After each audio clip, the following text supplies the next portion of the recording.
ओम शांति। आज की शिक्षाप्रद कहानी का शीर्षक है ठगी का फल।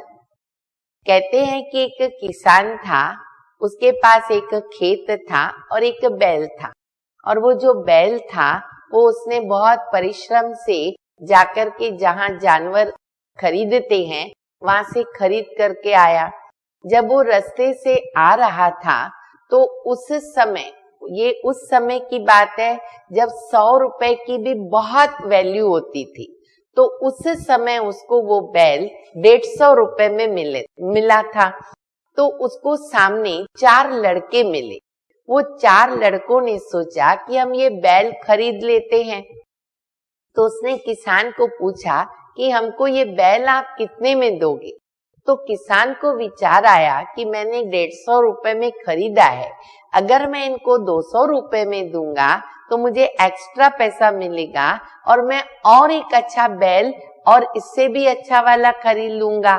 तो उसने उन भाइयों को कहा कि ये बैल मैं 200 रुपए में दूंगा। अब किसान को मालूम नहीं था कि वो जो 4 भाई थे आपस में वो ठग थे। तो उन्होंने कहा कि ये तो 200 रुपया बहुत ही ज्यादा है, क्यों नहीं हम किसी समझदार को पंच बनाते हैं और उनसे पूछते हैं।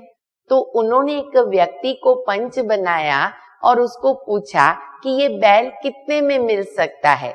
तो उस व्यक्ति ने कहा, अरे ये तो 50 रुपए में मिल सकता है।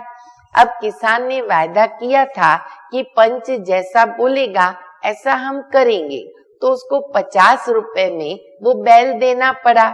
पर यह भी उनको मालूम नहीं था कि ये जो पंच था वो चारों भाइयों का पिताजी था, तो वो और भी बड़ा ठग था।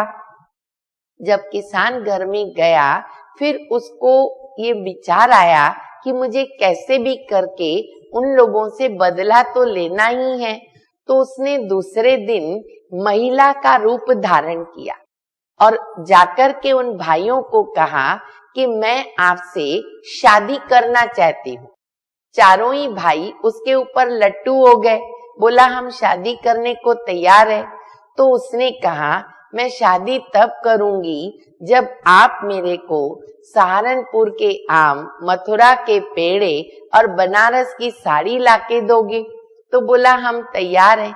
और चारों ही भाई वो खरीदने को चले गए।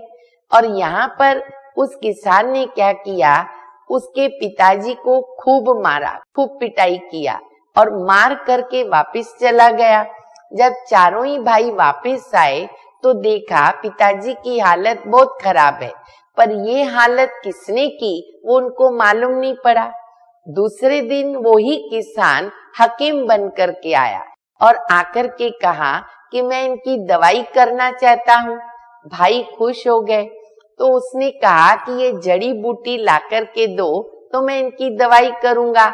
और इस बहाने उसने चारों भाइयों को फिर से भेज दिया और फिर से उस पिताजी की पिटाई करके जो उसका बैल था वो वापस लेकर के आया।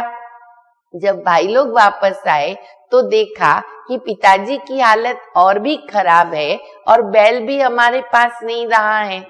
इसलिए हमेशा जीवन के अंदर हम ये याद रखें कि ठगी का फल जो है वो अच्छा नहीं होता है।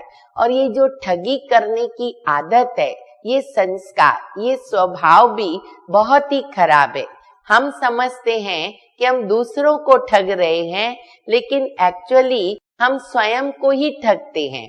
इसलिए जीवन के अंदर कभी ये संकल्प न करें कि हम ठग करके दूसरों को और स्वयं का फायदा उठाएं या ठगी से अपने जीवन में कमाई करें।